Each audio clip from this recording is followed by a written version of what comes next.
नमस्कार, आप सभी का स्वागत है हमारे चैनल पर। डाटा क्लीनिंग और डाटा विजुअलाइजेशन में यूनिवेरिएट, बाईवेरिएट और मल्टीवेरिएट एनालिसिस के बाद आज हम फीचर इंजीनियरिंग की ओर बढ़ेंगे।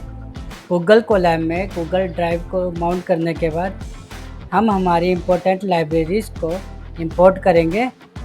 अपनी इम्पोर्टेंट लाइब्रेरीज़ को इंपोर्ट करने के बाद आज हम कुछ मशीन लर्निंग लाइब्रेरीज़ को भी इंपोर्ट करेंगे। डाटा सेट कैगल की वेबसाइट से डाउनलोड किया गया था, जिसको हमने क्लीन करा था। लिंक वेरिएबल में हमने अपने CSV फाइल के पाथ को स्टोर किया है और डाटा सेट में सारे CSV फाइल की जानकारी को स्टोर किया गया है। pd.options.display.max_columns = none डिस्प्लेस की रिस्ट्रिक्शंस को हटाता है। इससे हम मैक्सिमम नंबर ऑफ कॉलम्स को देख सकते हैं।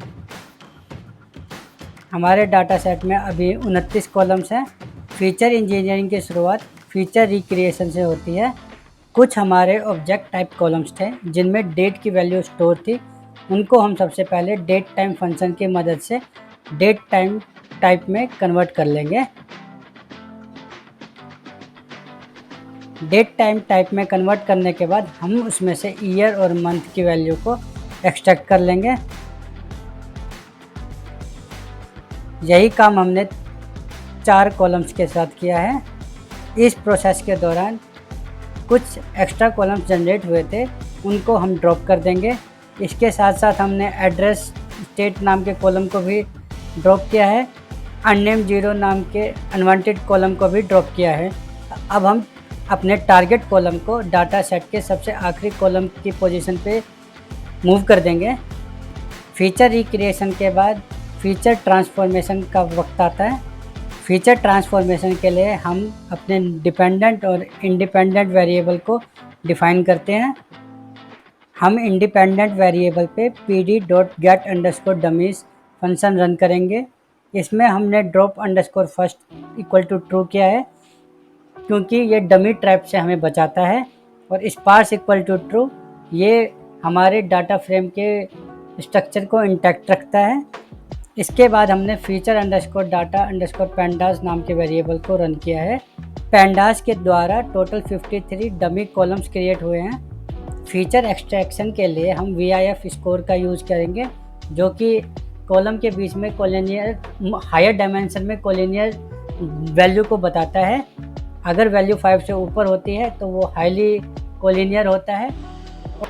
स्टैट models.stats.outlier_influence से हमने वेरिएंस इन्फ्लुएंस फैक्टर को इंपोर्ट किया है। VIF स्कोर नाम का हमने एक पैंडास डाटा फ्रेम बनाया है। उसका एक कॉलम फीचर है, जिसमें हमने अपने डाटा सेट के कॉलम के नेम को स्टोर किया है। हमारे डाटा सेट की वैल्यूज़ को ऊपर में हमने वेरिएंस इन्फ्लेशन फैक्टर को रन किया है लिस्ट कंप्रिहेंशन का यूज़ करके, और हमारे VIF स्कोर में इसे स्टोर करवाया है। यहाँ पे हम लोग मोर देन 5 VIF स्कोर वाले कॉलम्स को देख रहे हैं।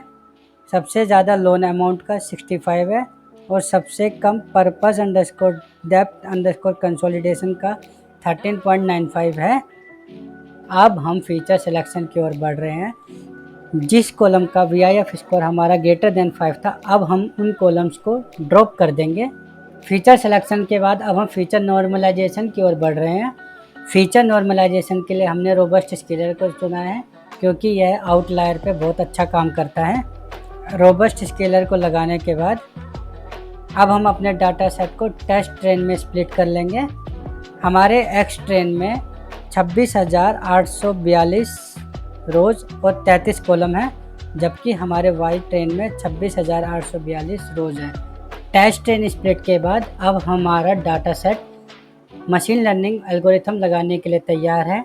परंतु इससे पहले हम एक और तरीके से फीचर इंजीनियरिंग लगाना चाहेंगे, जो कि कॉलम ट्रांसफॉर्मर मेथड है, जो कि स्टैंडर्ड और डिप्लॉयबल है। दोनों तरीके से फीचर इंजीनियरिंग के बाद उसके बाद हम मशीन लर्निंग एल्गोरिथम्स की एक्यूरेसी को भी कंपेयर अगले वीडियोस में करेंगे। अगर ये हमारा कंटेंट आपको पसंद आता है तो कृपया लाइक एंड सब्सक्राइब करें। और हमें गाइड करने के लिए कृपया कमेंट्स करें। हमारा साथ देने और हमारे साथ बने रहने के लिए धन्यवाद।